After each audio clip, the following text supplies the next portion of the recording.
realm of shadows to mean realm of the demons of the five skandhases, Wu Yin Mo Jing. Generally, it is because they are not aware of the significance of the words chan and to have that they can spout such ridiculous nonsense.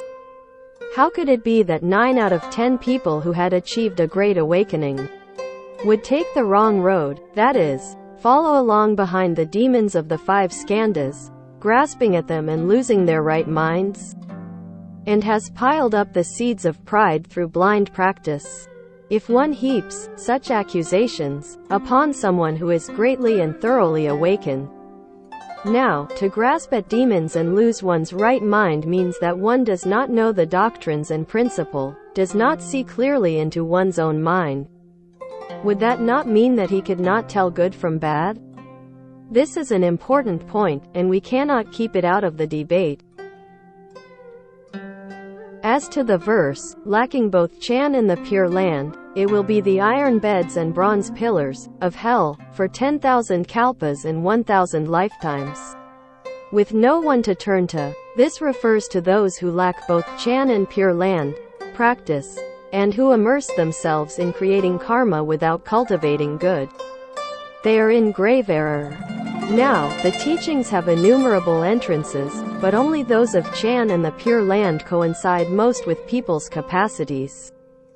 These are people who have not achieved a thorough enlightenment and who do not seek rebirth in the Pure Land either. They practice other Dharma gates carelessly and perfunctorily. They do not cultivate meditation, wisdom, and impartiality to cut off confusion and awaken to the truth. Nor do they rely on the power of the Buddha's compassion to go to rebirth bearing their karma. By spending one's life performing meritorious works, one may reap the reward of rebirth as a human or a god in the next life. If in this present life one lacks true wisdom, then in the next life one will follow one's reward around and around, indulging in the 5 desires, i.e., for food, sex, fame, wealth, and sleep, and creating extensive bad karma. Creating evil karma, they cannot easily escape the retribution of evil. Before the next moment even arrives, one falls into hell, where he or she will pass long kalpas laying on the piercing iron beds or embracing the bronze pillars in recompense for their previous evil deeds of greed for sounds and forms, for killing, or for other types of evil karma. Page 370. Even though all the Buddhas and Bodhisattvas descend out of compassion to aid them, they will reap no benefit because of the obstructions of their evil karma. This is the reason that the ancient masters referred to those who cultivated religious practices without having true faith in or seeking rebirth in the West as those who had grown in the 3 worlds, i.e., of past, present, and future.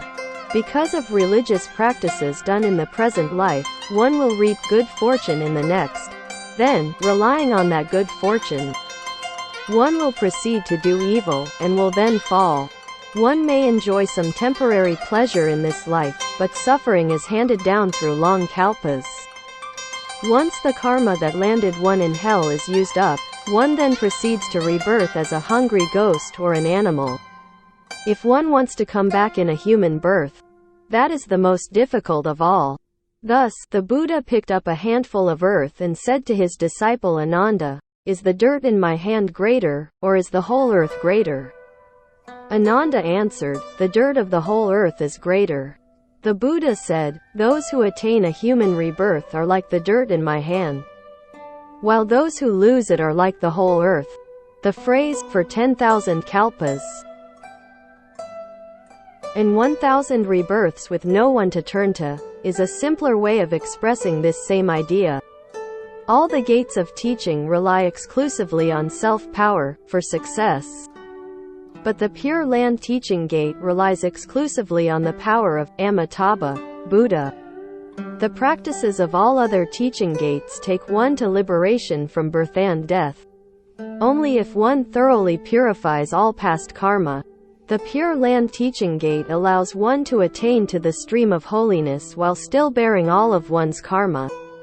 The great master Yinguang, Yanshao, composed this verse to demonstrate this, fearing that the world did not realize it. One can think of him as a precious amulet. In this labyrinth of delusion, a master to guide one on a dangerous road. It uplifts the people of this world out of pity. Even if one reads it carelessly, one will never plumb its depths. Ah, the sympathy he felt for the evil karma of all sentient beings alike. The Chan monk said, "What guilt have I incurred from of old, that earlier I was blind to the true explanation? What good fortune have I stored up, that now I have heard the essentials? I wish to become your disciple, and wait upon your table." I said, "What virtue do I have, that I would presume to accept such talk? All that I have said is but the teaching of all Buddhas and all patriarchs. If you will only reverence the Buddhas and patriarchs by propagating the Pure Land teachings, then there is no virtue that will go unrewarded, and no guilt that will go unexpiated." Early in his life, Vasubandhu Bodhisattva slandered the Mahayana, but later, by propagating Pure Land teachings, he made good his fault. If you can follow in his worthy tracks, then I would abandon my own body to make offerings to you. The Chan monk rose from his seat, prostrated himself before the Buddha, and made the following vow. I, so and so, from this day forward, will practice Pure Karma 51 exclusively. I ask only that when I die, I may be reborn in the highest grade, so that upon seeing the Buddha and hearing the teachings I may at once attain to the unborn. Afterward, without separating from the Pure Land, I will enter into all 10 directions universally, with the stream or against it, using all manner of expedient means. I will carry this teaching to all places and liberate all beings. Not a single moment will I rest during all future times. In space without limit, I vow to reach the furthest extremity. May Sakamuni, Amitabha, and all of the eternally abiding 3 jewels have pity on my foolishness and sincerity, and all come to receive and enfold me. I said, on the phenomenal level, the Pure Land is a great causal condition. On the noumenal level, page 371, it is the great secret treasury. Your ability to receive it in faith and put it into practice is to adorn yourself with the Buddha's own adornment. He then arose and took his leave. These questions and answers have been recorded so that those who do not know this teaching may take counsel.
Da Di Da Fat TV